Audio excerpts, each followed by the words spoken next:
Hello friends, जय माँ बगलामुखी जय रानी। सुबह की बहुत बड़ी गुड मॉर्निंग। पता है आप लोगों के लिए दोपहर हो गई, लेकिन मैं अभी जस्ट, मेरी आदत है सुबह नहा धो के घर की बंदिश मारना, पूजा करना, वो सब करती हूँ मैं। कल रात को मैंने वीडियो डाली थी रामासा पीर साधना। मतलब क्या है, जो हमारे ग्रुप में है बहुत सारे लोग, वो मुझे कहते हैं कि माँ कोई हमें जिन पर ही नहीं चाहिए, हमें डर लगता है, तो कोई ऐसी साधना दीजिए जो काम करे। तो देखिए, ये तो हमारे वीर की साधना है, रामासा पीर साधना हम लोग बहुत अच्छी साधना है। प्लस एक और बात, कल है एकादशी, कल है तुलसी विवाह, उसके बाद 3 दिन बाद है पूर्णिमा। तो शायद आपको भी पता है कि मैंने बोला है मैं बाहर रहूँगी, तो पूर्णिमा में बाहर ही रहूँगी वहाँ पे, क्योंकि हमारी यात्रा महाकाल से शुरू होगी, डायरेक्ट कोलकाता तारा माँ काली माँ तक रहेंगी और रिटर्न में भी वैसे ही रहेगा। तो मेरा कहना यही है कि बस अगर आप लोगों को भी कोई शक्ति और साधना चाहिए तो इस वक्त बहुत अच्छी है, क्योंकि ये वक्त जो ऐसे रहते हैं, जैसे एकादशी हो गया, कल एकादशी साल भर में एक बार, ये बहुत बड़ी एकादशी है। कल के दिन सब कुछ बंद रहता है, कहते हैं मतलब ट्राई डे जैसा हो जाता है सब कुछ बंद रहता है यहाँ पे, मतलब बैंक हॉलीडे रहना, फिर क्या बोलते हैं दारू की दुकान, मतलब सब कुछ बंद रहता है ऐसे। मतलब इतनी बड़ी एकादशी है, मतलब कल के दिन बहुत बड़ी पूजा होती है। और उसके बाद 4 दिन बाद है पूर्णिमा पता है, जब पूर्णिमा अमावस्या आता है ना, तो सबके जो जिनके ऊपर नमक का काम होता है ना, सबके दिल धक धक धक धक धक धक होने लगता है। अब क्या होगा, अब की इस बार ये होगा कि जो मैं 4-5 लोगों का नमक का काम से नाम हटा दिया था, उनका वापस ऐड कर दिया है, सबका नमक का काम होगा और दूसरी बात देखिए, ये जो हम साधनाएं करते हैं ना, हमारे मतलब मैं बता रही हूँ, जैसे कल किसी ने हिंदू मुस्लिम की बात की थी ना, मुझे बहुत बुरा लगा था। ये बहुत गलत बात है। मुझे बोलते हैं आप मुझे मत सिखाओ बगलामुखी माता क्या होती है। अरे बगलामुखी माता क्या होती हैं? अरे वो झांसी की हैं, खूब लड़ी मर्दानी, वो तो झांसी वाली रानी है, वहाँ पे रहती है मेरी माता रानी। और ऐसी बातें जब हम औरतों में आप माँ का रूप देख ही नहीं सकते हो, आपने ये घमंड है कि मैं बगलामुखी का पुजारी हूँ, और ऐसी तुच्छ बातें। जो माँ के पुजारी होते हैं ना, उनके लिए हर औरत माँ और बेटी समान होती है, चाहे वो गलत हो चाहे सही हो। और आप ऐसे लोगों के पास माँ रहती ही नहीं है, क्योंकि माँ को ये पसंद ही नहीं है। आपको पता है, पूरी दुनिया जब सोती है ना, तो बगलामुखी माँ रात को पूरी जगह घूमती है, सबकी रक्षा करती है उन्हें कारोबार दिया गया, ऐसी बात है। ये सारी चीज़ें वही कर सकता है जिन्हें शुरू से ज्ञान हो। आपको पता है मुंबई में मुंबा देवी माता कौन है? रियल में वो बगलामुखी माँ है। ये बहुत कम लोगों को पता है कि बगलामुखी का एक मंदिर अगर दतिया में है, तो एक मंदिर मुंबई में मुंबा देवी है, जिनको मुंबा देवी के रूप में जाना जाता है। तो ये होती है बगलामुखी माँ। मतलब मुंबई में जो है, अगर आप बगलामुखी की बुक पढ़ो तो मुंबा देवी में, आप एक बात बताओ, मुंबा देवी में रावण से हर तरह की बुक, बगलामुखी मंदिर का एक मान्य देखो ना, तो बगलामुखी में जितनी बुकें नहीं मिलती ना, अगर मुंबा देवी में आप जाओ, बहुत सारे जन को मैं बता रही हूँ, मुंबा देवी मंदिर में अगर आप जाओ तो जो बुक पूरी दुनिया में कहीं नहीं मिलेगी ना, वहाँ मिलेगी, क्योंकि वो खुद बगलामुखी माँ है। रावण संहिता बोलो या कुछ भी बोलो, वहाँ पे आपको हर तरह की बुक मिलने वाली है। और जो जिस आदमी ने मुझे कल कहा ना ये बात, मेरी स्नेहा तो उसका नाम पूछ रही, माँ उसका नाम दो तो ज़रा मैं उसको बराबर करती हूँ। नाम बराबर करने की ज़रूरत नहीं है स्नेहा, मैंने रात को काम कर दिया है।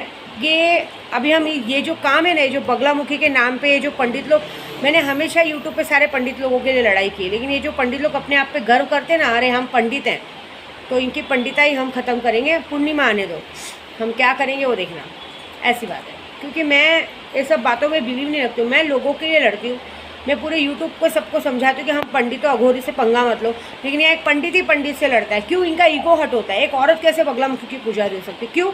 एक औरत आपको जन्म दे सकती है, एक औरत आपको पहचान दिखा सकती है, एक औरत आपको जन्म दे के पहचान बताती कि ये तुम्हारे दादा हैं, दादी हैं, माँ है, बाप है। क्या पेट में से सीख के आते हो?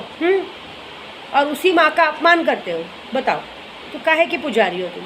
कोई पुजारी नहीं हो, ये ज़्यादा करके सब वासना के पुजारी होते हैं समझ रहे हो? मैंने अक्सर देखा है, आधे से ज़्यादा पंडित सब सिर्फ माता की पूजा करते हैं। मैं दतिया भी जाती हूँ, बगलामुखी में देखती हूँ, वहाँ पे भी सारे पंडित बैठे रहते हैं। मैं जब जाप करने बैठी रहती हूँ, उनको देखती हूँ, नज़र उनकी जाप करते रहेंगे, लेकिन हर औरतों पे नज़र रहेगी। ऐसे फालतू लोग रहते हैं ये लोग। चाहिए तो मैं दिखाऊंगी, वहाँ तो कैसे वीडियो लेने नहीं देते, लेकिन मैं एक बार कभी भी जाऊँगी तो वीडियो निकाल कर ज़रूर दिखाऊँगी वहाँ के पंडितों का हरकत। हर जगह पर ये रूल है। यहाँ पर सिर्फ माँ को दिखावे के लिए पूजा करते हैं, लेकिन बाहर की औरतें इनको चना कुरमुरा लगती हैं। जान दो हमें क्या करना है। दूसरी बात, शक्तियों को जो आप सिद्ध करवाते हो, जैसे कल किसी ने मुझे मैसेज किया था राजस्थान से, मैं नाम नहीं लूँगी, फिर दिल्ली से उनकी एक मैडम का फ़ोन आया था। तो प्लीज़ मेरे से तो मजाक करना नहीं, क्योंकि मैं मजाक को रजाक बना देती हूँ। और आपने जो कल गलतियाँ की हैं, आप लोग को पूछने का पूरा हक है, वो शक्तियाँ देखेंगे, मुझे मतलब नहीं है।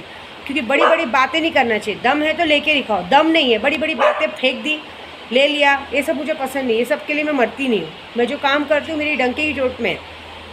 कल मेरी अन्नू जी आई थी, मैं अपनी बा की बेटी हूँ ना, कल उन्होंने बहुत अच्छी बात बोली। हाँ, एक और बात कहते ना मेरे घर में ये जो चीज़ें हुई हैं, कल अन्नू जी भी आई थी, कल उनका जन्मदिन था परसों, तो हमने कल उनका जन्मदिन मनाया था।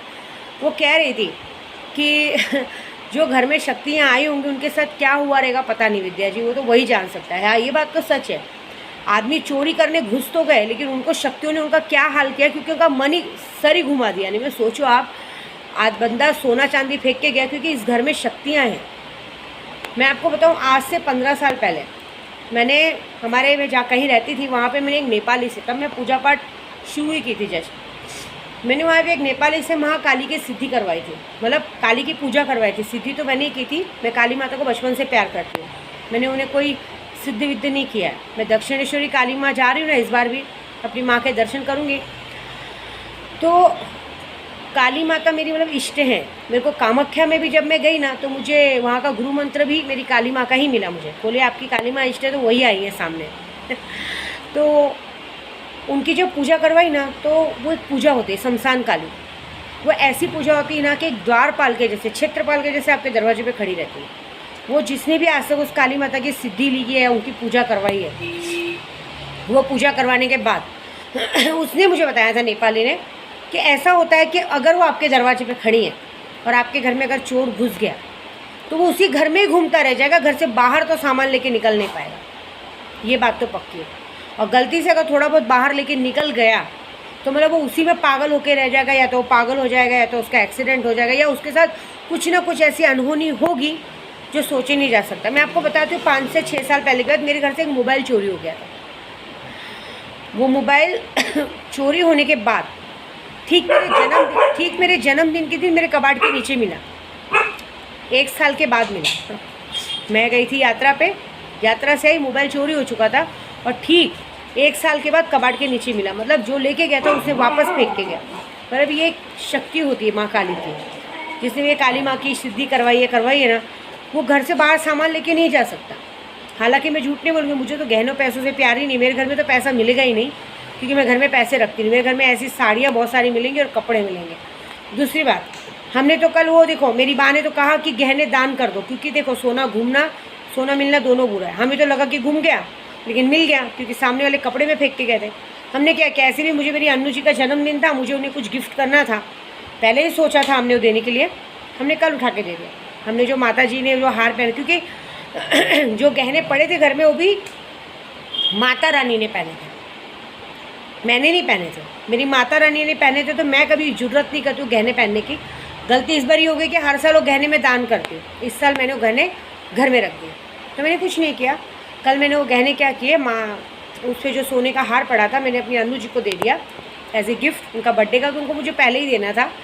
और बाकी जो पड़ा है, मांग टीका नथिया, वो सब पड़ा है, वो भी मैं जा रही हूँ विंध्याचल, मेरे चतुरानंद भैया को दे दूँगी। माँ की अमानत माँ के पास पहुँच जाएगी। मतलब माँ की मूर्ति को पहनाया था ना, तो माँ की अमानत माँ के मंदिर में चढ़ जाएगी, वो सारा चीज़ वहाँ चढ़ जाएगा। क्योंकि विद्या देवी को गहनों से प्यार नहीं है। दूसरी बात, जो गहने माँ ने पहने हैं वो ज़रूरत कैसे कर सकते हैं हम पहनने की, तो हम सारी चीज़ वहाँ चढ़ाने वाले हैं।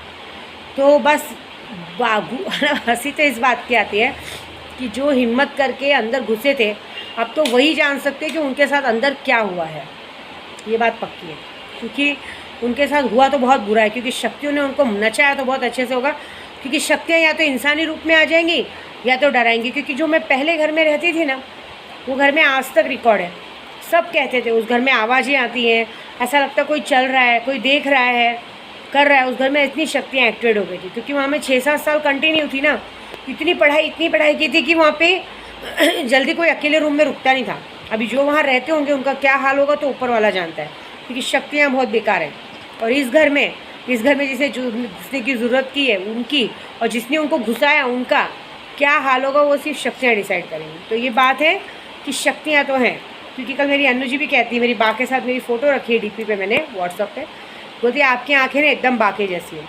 तो पता नहीं क्या केशव के पापा के मन में भी आया, वो बोलते नहीं ये सही बात है, आपकी आँखें एकदम बाके जैसी हैं। तो ये बहुत बड़ा एहसान है कि मुझे मेरी माँ के साथ जोड़ा जा रहा है। बहुत खुशनसीब हूँ मैं कि मुझे मेरी बा के साथ जोड़ा जा रहा है। मेरी बा के जैसी बन रही हूँ मैं, लेकिन मैं बा के जैसी बिल्कुल नहीं बन सकती, क्योंकि मेरी गुरु है, वो गुरु हैं, वो गुरु माँ है मेरी, उनके पैरों की धूल भी नहीं हूँ मैं। लेकिन हाँ, वो मुझे दिल से बेटी मानती हैं, तो उनके रहते मुझे कुछ हो भी नहीं सकता, ये भी गारंटी है मेरी। तो बस हमारी यात्रा शुरू होने वाली है, सबका काम होने वाला है, क्योंकि यात्रा भी मैं इसीलिए कर रही हूँ कि जो छोटा मोटा काम बचा है वो भी मैं पूरा करके आऊँ, क्योंकि हमको सबको घर गिफ्ट करना है, घर की चाबियाँ गिफ्ट करनी है, वो भी 1-2 महीने में मिलने वाली है सबको, और सब काम होने वाला है। हाँ, मेरे साथ विशाखा बहन मेरी जा रही हैं, क्योंकि वो, मैं प्रेग्नेंट हूँ तो वो अकेले मुझे भेजेंगी नहीं। तो मैंने उनको कहा तो वो बोली हाँ माँ मैं आपके साथ चलती हूँ, क्योंकि वो एक नॉलेज है उनको और वो साथ देती हैं, तो वो मेरे साथ जा रही हैं कि माँ चलो मैं आपके साथ चलती हूँ।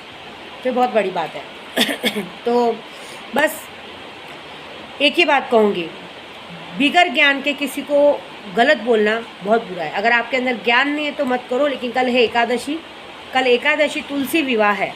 तुलसी विवाह के दिन आप बस ये काम ज़रूर कीजिएगा। मैं हमेशा बताती हूँ, तुलसी क्या 9 दीपक रखिए, एक दीपक तुलसी के पास रखिए और उसमें घी, केसर, एक सुपारी, एक सिक्का डालिए और यही मंत्र का जाप कीजिए, ओम ऐं क्लीं नमः।